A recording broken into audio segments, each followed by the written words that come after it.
Okay, so y'all know how to write a main idea statement using the text structure. We've practiced that a lot over the past month. Most of y'all have mastered this. So I'm going to go back real quick just for clarity's sake to the story, The Telltale Heart by Edgar Allan Poe that we read the first week of class.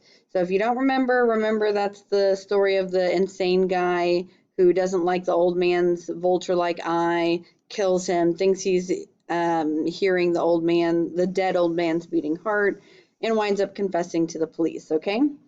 So I'm going to start with the main idea here, and then we're going to talk about how do we use that main idea statement in order to write a more detailed summary, okay?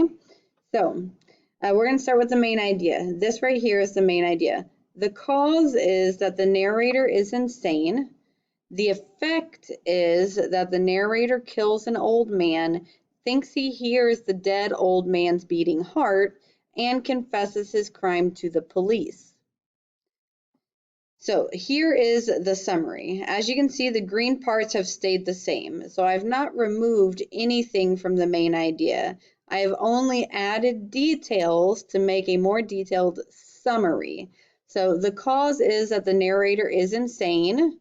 That's from the original main idea statement. And this is the addition. And can't stop obsessing over the old man's blue vulture-like eye. The effect is that, even though he likes the old man, he kills him. Later, we see more evidence of his insanity when he thinks he hears the dead old man's beating heart. Eventually, believing that the police can also hear it, he confesses his crime. So one thing that I really want to point out here is that when you are choosing which details to add to your main idea statement in order to create your summary, you must make sure that the details are related to the main idea. So, for example, can't stop obsessing over the old man's blue vulture-like eye.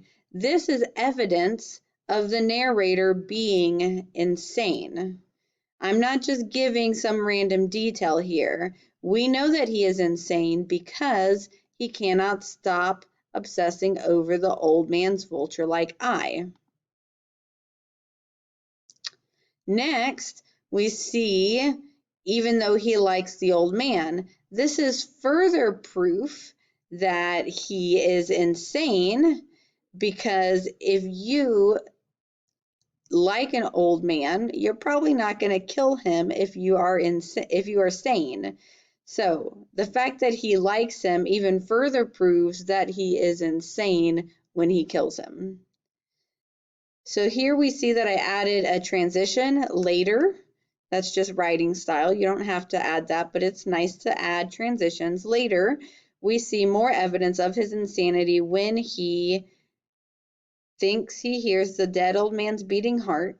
Eventually, another transition here, believing that the police can also hear it. So this is a detail from the story that he believes that the police can hear the beating heart of the dead old man, which it's very clear that they can't because the dead old man doesn't have a beating heart because he's dead, right? So he certainly can't hear it, but he thinks he's hearing it. But it's obviously the police cannot hear it because there is nothing to hear.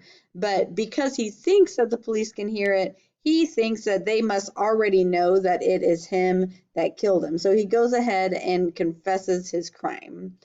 So all of the details I've added here are things that are related to the cause and to the effect.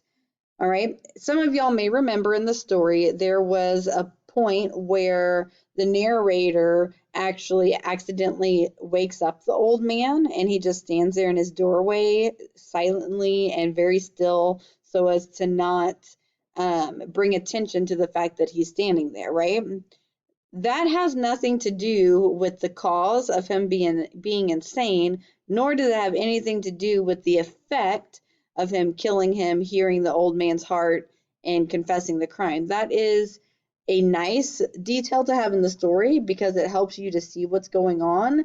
It's a nice sensory detail, but it's not necessary for you to add to a summary. So this is the key here.